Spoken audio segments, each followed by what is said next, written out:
Crime and Punishment in the Name of Opera comes to the Clarice Smith Center for the Performing Arts at the University of Maryland 4 times this coming week, as 3 one-act operas with a similar theme are presented by the Maryland Opera Studio.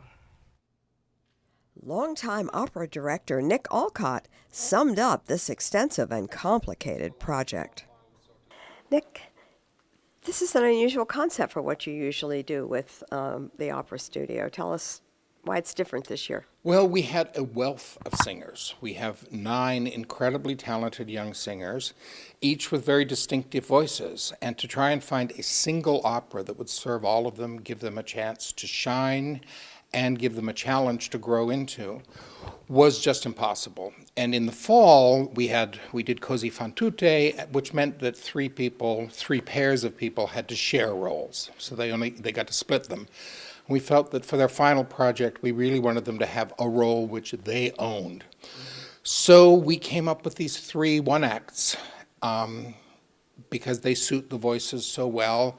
They're also a wonderfully varied smorgasbord of musical styles, languages, and periods.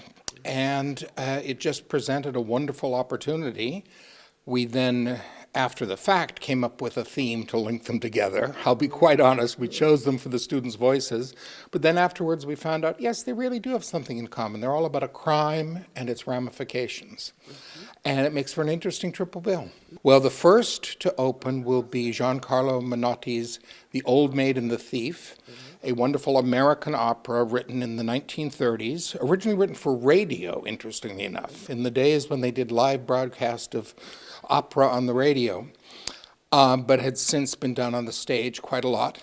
A very realistic American story set in a small town of a drifter coming through and exciting the passions of 2 lonely women, very much in the American realist tradition. Then following that, on the opening night, we will have Ravel's L'Enfant et le Sortilège, The Child and the Magical Spells, a wonderful surrealist piece written originally in 1914, but not produced until 1923, by Maurice Ravel with a libretto by Colette. Then we'll follow up with, the next night will be a double bill of Rossini's L'occasione fa il ladro, Opportunity Makes the Thief, which is a wonderful classic comedy about, well, I say it's the earliest comedy about identity theft. And the set. This has been a special opportunity because we gave a young designer the task of creating a single set that would serve 3 operas. And April Joy Trichler rose to the occasion magnificently. She managed to come up with a basic look that can be a Normandy farmhouse in the 1930s, an American small-town craftsman-built house in the 1930s also, and a medieval inn. And she came up with this wonderful half-timber concept, but with a slightly surrealist twist on it, based on some paintings by de Chirico. And it's set on a turntable, and it can spin to any number of different aspects and configurations, and it serves all 3 pieces beautifully.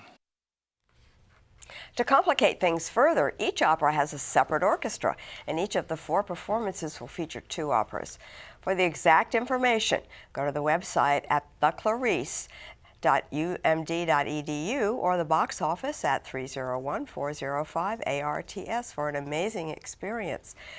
We're just able to give you a little taste of what this very elaborate project is involving. And it sounds thrilling, Gailyn. It really is. It's quite a wonderful collaboration by all the artistic forces. And a very unique set at the same time. Extremely, yes. All right, thank you, Gailyn. You're welcome.